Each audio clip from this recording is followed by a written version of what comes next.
Right, Duck again. He's going to get sick of me. Well, I'm just going to keep doing these videos because this is an incredibly passionate cause to me. Why? Because I live it daily. Why? Because I've lived it from the very first moment of my birth. That's why. So I'm almost 47 years old, and so is my PTSD. And I lived a very long time without knowing that that's what it was. So in this video I'm going to talk about misdiagnosis. I'm going to take 5 minutes to do that. So along the line, a lot of people with PTSD have been diagnosed as having depression. Depression is a clinical disorder where there is a chemical imbalance. Please go talk to your medical practitioners, mental health experts, psychosocial rehabs and places like that where you can get the information. I'm from Tamworth, so if you're in Tamworth, go to Billabong Clubhouse, speak to people there, get familiar with that. If you think you've got a mental health issue, wonderful place for you to go and get yourself some help. Yeah, I'll just put that out there. If you're in other places, look up clubhouse organisations. There's one in Toowoomba. They're few and far between in Australia now, but if you happen to be fortunate enough to have one local to you, go and try and use one. Otherwise, just look up other stuff, look up other agencies. If you're young, Headspace, go there. Get some referrals. Go talk to someone. The emphasis here is that talking to other people like you will help. Okay, that will help. But along the way, what we find is a lot of the time misdiagnosis, like I say, just getting back on track. So PTSD is not depression, although it may have minor depressive elements. You may get depressed, i.e. I don't want to get out of bed, I can't face the world. They're not for the same reason. Depression is that chemical imbalance. It's driving you to not do that. You can't do that. You physically can't. PTSD, it's I don't want to face the world because I know I'm shaky. Well, for me, I can only speak for me, is yes, I have those episodes, but it's more about I don't want to go out there because I know I'm going to get aggressive. I know I'm going to shake. I know I'm going to be intolerant with people.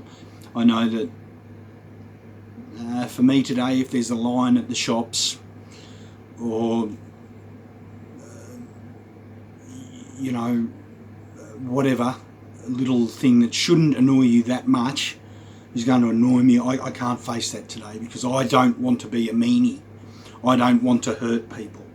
I don't want to be the big ogre or the big giant. I am scared of looking like that and appearing like that because I have been treated like that all my life. Yeah, and that's how that affects me. And then that leads to anxiety when you're actually out there. So you swing between anxiety and depression. That's how anxiety and depression works for me in PTSD. But let's break it down in the last minute and a half. Post means back, previously. Trauma and stress.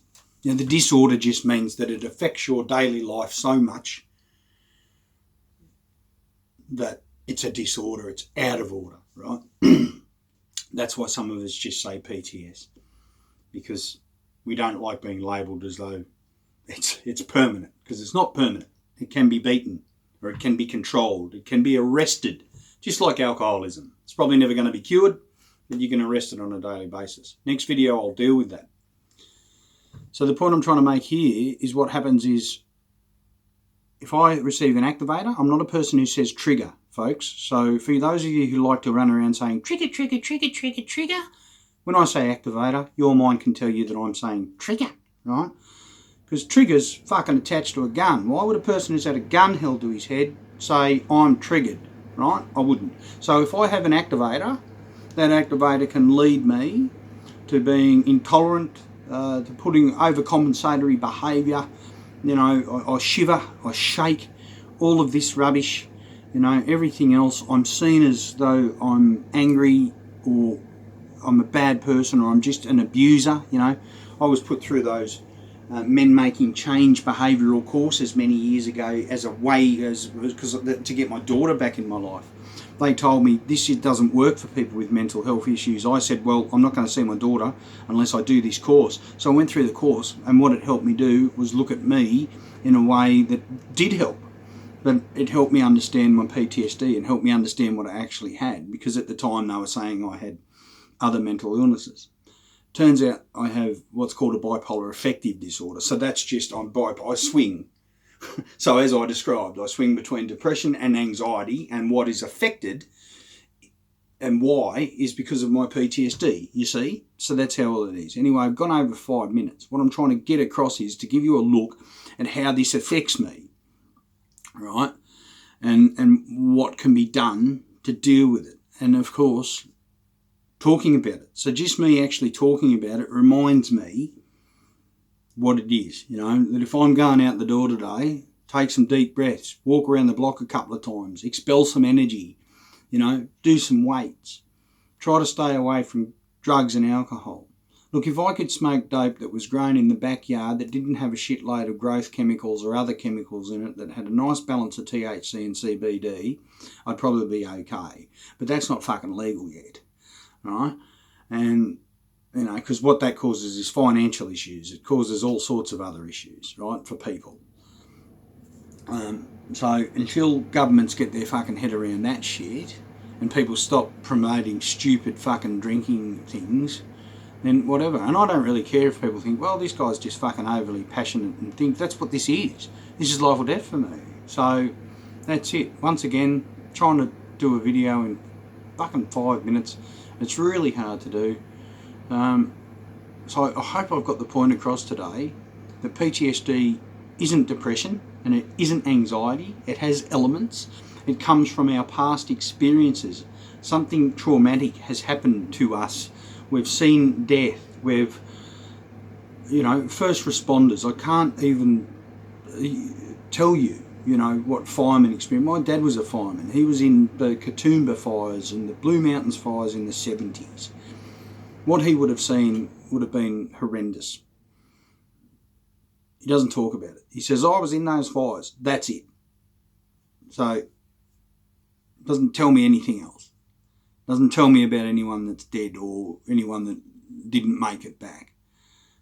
His father, World War II, little tanks in Malaya. Yeah? Shells go through the tanks. Grandpa Charlie's at the back. The 2 other guys in the tank aren't there anymore. You got to come home after that and wonder why you have a few drinks now and again and people think you're an alcoholic, and that's it. And we didn't have solutions. No one talked.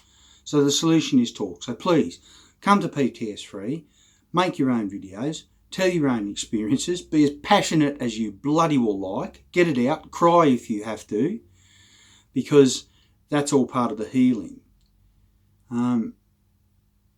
Don't come here and be a cock. That's all I can say. Thanks. I've been Chuck. That'll do for today. Tomorrow I'll look at solutions and I'll look at healing and I'll look at some of the different ways you can do. So I'll do a bit of study through the day and I'll look at that, because today's just been, look, honestly, I woke up this morning dreaming about suicide. Yeah? Horrible stuff. But it's part of the PTS. So I'll leave you with that. Have a good day.